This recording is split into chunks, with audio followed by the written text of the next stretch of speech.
Okay, let's unpack this. Welcome to the deep dive. Great to be here. Today, we're diving headfirst into something that probably makes a lot of us feel a bit nervous. Nailing that job interview, especially when it's in English, right? Oh, absolutely. It feels really high stakes. You're trying to impress, show what you know, who you are. All while maybe juggling a language that isn't your first. Yeah, the pressure's definitely real. Yeah, it is. But what if you had a kind of roadmap? That's what's cool about the material we're looking at today. It's this exchange between an English coach, Ria, and a graduate, Rahul.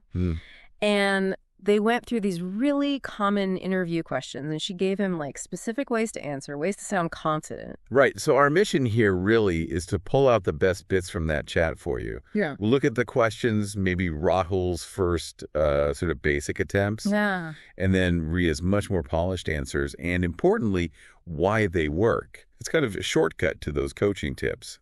Exactly. And this is all geared towards you listening. We want you to finish this feeling, more ready, maybe even a little less worried about your next English interview, whether it's face-to-face or, on a screen. We get it. Interviews are nerve-wracking anyway. Add in speaking a second language, that's a whole other layer. Totally. Rahul even mentioned feeling nervous in the practice session. It's normal. Completely normal. But what Ria's approach shows, and what we saw in the source, is that preparation. That's your best defense against the nerves. Yeah, definitely. She breaks it down, focuses on, 5 key questions you're almost guaranteed to get asked. Exactly that. So let's jump into the first one, the classic opener. Tell me about yourself. Yes. This is where Rahul started off, pretty simply. His first go was quite basic. Yeah, it was something like, myself, Rahul Kumar. I am BCom pass. I am hardworking and honest. Which, okay, it's information. But it doesn't exactly grab you, does it? A bit flat. Right. But Ria showed him how to turn that into something with, much more impact. What was her version again? It was. My name is Rahul Kumar. I've recently completed my bachelor's in commerce from Delhi University. I'm a quick learner, passionate about finance, and I'm looking for an opportunity where I can grow and contribute to a professional team. Okay, hear the difference. Instantly feels smoother, more confident, just like Rahul said. Mm-hmm. And the interesting part is why. It goes beyond just facts. It adds context to the university and then those positive keywords. Quick learner, passionate about finance, and crucially, what he's looking for, grow and contribute. It gives a much fuller picture, doesn't it? Not just a list from a CV. It shows personality and ambition. Okay, moving on. Question number 2, the one that can feel a bit direct. Why should we hire you? Slight chuckle. Yeah, Rahul's first thought on this one was pretty honest, maybe too honest. What did he say? Because I need a job. Light chuckle. Okay, points for honesty, but probably not the winning answer. Probably not. So Ria's suggested response was much more strategic. Which was, you should hire me because I'm enthusiastic, adaptable, and ready to work hard. I may be a fresher, but I'm eager to learn and contribute my 100% to the team. See, that just flips it, doesn't it? As Ria pointed out, it shows confidence, not desperation. Exactly. You're highlighting your positive traits, enthusiasm, adaptability, work ethic, and your willingness to learn and give it your all for them. It answers their underlying question. What's in it for us if we hire you? What value do you bring? Precisely. Okay, number 3. What are your strengths and weaknesses? The old classic. Yep. And this one can really make people pause and think. For sure. Ria smartly breaks it down. So for strengths, she suggests giving concrete examples, things that sound real. Like, one of my key strengths is that I stay calm under pressure, or I'm good at communicating clearly with people, useful skills. Very useful. Then comes the weaknesses part. And her strategy here is, quite clever. Which is? Choose a genuine weakness, something you actually find a bit challenging, but, and this is key, show how you're actively improving. Ah, right. The example she gave Rahul was perfect for this situation. Earlier, I used to hesitate while speaking English, but I've been practicing daily to improve my communication skills. That works so well. It's honest, which is good, but it also shows initiative. You're aware of it, and you're doing something about it. It turns a potential negative into a positive story about growth. Employers love that. They really do. Shows self-awareness, commitment. Okay, question 4. The one that feels like predicting the future. Where do you see yourself in 5 years?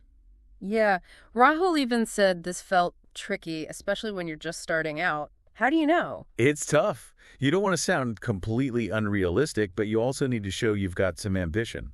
Ria's suggestion is quite simple and positive. Which is? In 5 years, I see myself in a senior position where I'm leading a team and making meaningful contributions to the company's growth. Okay, that sounds good. Why does that work so well, according to Ria?